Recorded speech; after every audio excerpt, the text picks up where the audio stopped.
नमस्कार प्रिय साथियों, मैं हूं आपके साथ सत्य विष्णु अवस्थी और आप देख रहे हैं सरल उपाय सहज समाधान। साथियों, आज के इस वीडियो में हम आपके साथ चर्चा करेंगे कि इस वर्ष 2024 में धन त्रयोदशी का पर्व किस दिन मनाया जाएगा। इसके अलावा इस दिन खरीदारी का शुभ मुहूर्त कौन सा रहेगा और मां लक्ष्मी और कुबेर के पूजन का शुभ मुहूर्त कौन सा रहने वाला है। आज की इस वीडियो में हम आपके साथ संपूर्ण जानकारी शास्त्र प्रमाण के साथ चर्चा करेंगे। बस आप बने रहिए हमारे साथ वीडियो के अंत तक। चैनल पर नए हैं तो सब्सक्राइब करना मत भूलिएगा।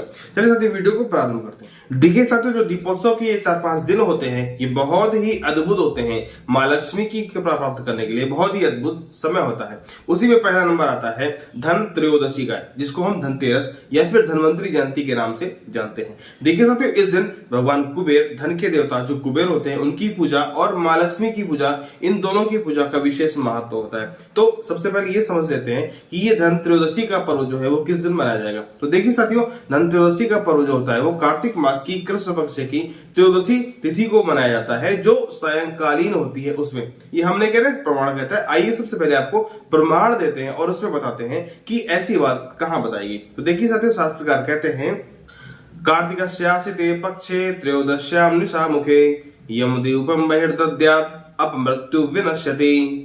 साथियों, इस प्रमाण में आपको बताया गया कार्तिकस्यासिते पक्षे त्रयोदश्याम निशामुखे, यानी कि कार्तिक मास के सित पक्ष कृष्ण पक्ष की त्रयोदशी तिथि को निशामुखे, निशामुखे मतलब सायंकाल का समय, निशा का जो मुख होता है वो सायंकाल होता है, यानी कि कार्तिक मास की कृष्ण पक्ष की त्रयोदशी तिथि को जो सायंकालीन हो उस दिन इस पर्व को मनाया जाना चाहिए, ऐसा इस प्रमाण में आपको बताया गया। देखिए साथियों, इसके अलावा एक प्रमाण और मिलता है जिसमें बताया गया है सूर्यास्तमानोत्तर त्रिमुहूर्तात्मक प्रदोष व्यापनी त्रयोदशी ग्रहया। साथियों, ये प्रमाण धर्म सिंधु से लिया गया है, जिसमें बताया गया है त्रिमुहूर्तात्मक प्रदोष व्यापनी त्रयोदशी ग्रहया, मतलब 3 मुहूर्त तक प्रदोष काल में त्रयोदशी तिथि जिस दिन होगी उसी दिन धन त्रयोदशी पर्व का मनाया जाएगा। बात समझ में आ गई ना। 3 मुहूर्त समझते हैं। 3 मुहूर्त मतलब होता है एक मुहूर्त में 2 घड़ी होती है और एक घड़ी में 24 मिनट होते हैं, यानी कि इस संपूर्ण गणना करेंगे तो कुल मिलाकर के आएगा 144 मिनट, मतलब 2 घंटे 24 मिनट।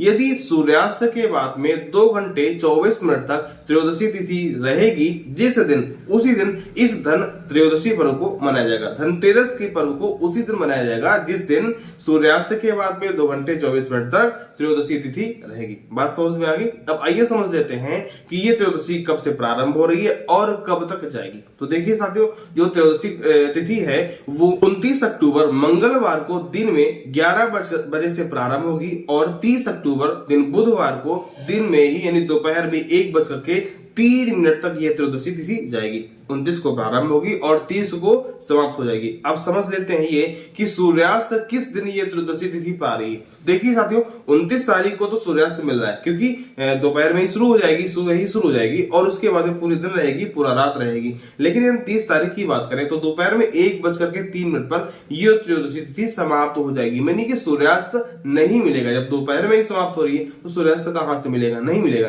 यानी कि सूर्यास्त का समय किस दिन मिल रहा है, 29 अक्टूबर को मिल रहा है। 29 अक्टूबर मंगलवार को ही यह धन त्रयोदशी का पर्व मनाया जाएगा। एक बात कंफर्म हो गई इससे। देखिए साथियों, इसी दिन से ही आपका यम पंचक भी प्रारंभ हो रहा है। साथियों, इस दिन आपको क्या करना चाहिए, घर के मुख्य दरवाजे पर दक्षिण की तरफ मुंह करके एक कड़वे तेल का दीपक निश्चित रूप से जलाना चाहिए। बहुत ही लाभकारी होता है, इससे अकाल मृत्यु नहीं होती है। तो बात समझ में आएगी। उसके अलावा साथियों क्या है, जो धनतेरस का पर्व होता है ये मां लक्ष्मी और कुबेर के पूजन के लिए बहुत ही अच्छा होता है। हमने आपको बताया इस दिन लोग पीतल, सोने, चांदी आदि के बर्तन खरीदते हैं जो बहुत ही अच्छे होते हैं। इस दिन धनिया खरीदना भी बहुत लाभकारी होता है, झाड़ू खरीदना बहुत लाभकारी होता है। कई लोग वाहन इत्यादि खरीदते हैं, तो जो अपने हिसाब से जो कोई सामर्थ्य है आप खरीद सकते हैं। धनिया और झाड़ू खरीदना आपके लिए बेहद आवश्यक है, आप जरूर खरीदिएगा।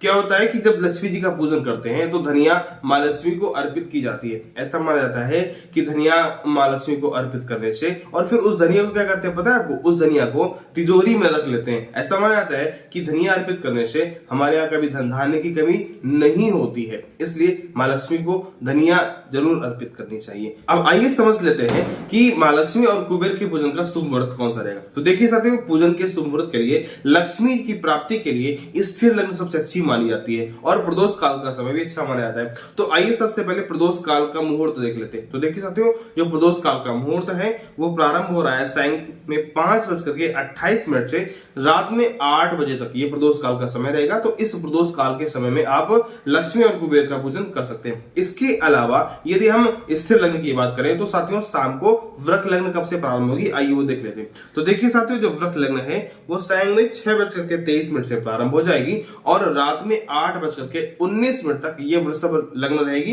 यानी कि वृषभ लग्न का जो मुहूर्त होगा ये इतना होगा और प्रदोष काल का समय हमने आपको पहले ही बता दिया। चलिए साथियों, अब बात कर लेते हैं खरीदारी के शुभ मुहूर्त के विषय में। देखिए साथियों, खरीदारी का शुभ मुहूर्त जो है वो सबसे पहला मुहूर्त जो है वो 11 बजे से 12 बजे के बीच में होगा, जिसमें लाभ की चौघड़ियां होगी। इसके बाद जो अमृत की चौघड़ियां आएगी वो 12 बजे से 1:30 बजे के बीच रहेगी। इसके बाद जो अभिजीत मुहूर्त रहेगा वो 11:59 से 12:43 तक रहेगा। इसके बाद यदि हम स्थिर लग्न की बात करें तो कुंभ लग्न जो है वो 1:59 से 3 बजे तक रहने वाली है। इसके अलावा हम अगले मुहूर्त की बात करें तो प्रदोषकालीन जो मुहूर्त है वो रहेगा आपका 6:23 से 8:19 तक। तो ये कुछ मुहूर्त थे जो हमने आपको बताया खरीदारी के लिए, और माँ लक्ष्मी के पूजन के लिए भी हमने आपको कुछ मुहूर्त बताए। तो आप अपने सुटेबल टाइम के हिसाब से ये सारा कुछ कर सकते हैं। आज की वीडियो यहीं तक, मिलते हैं अगले वीडियो में, तब तक के लिए नमस्कार।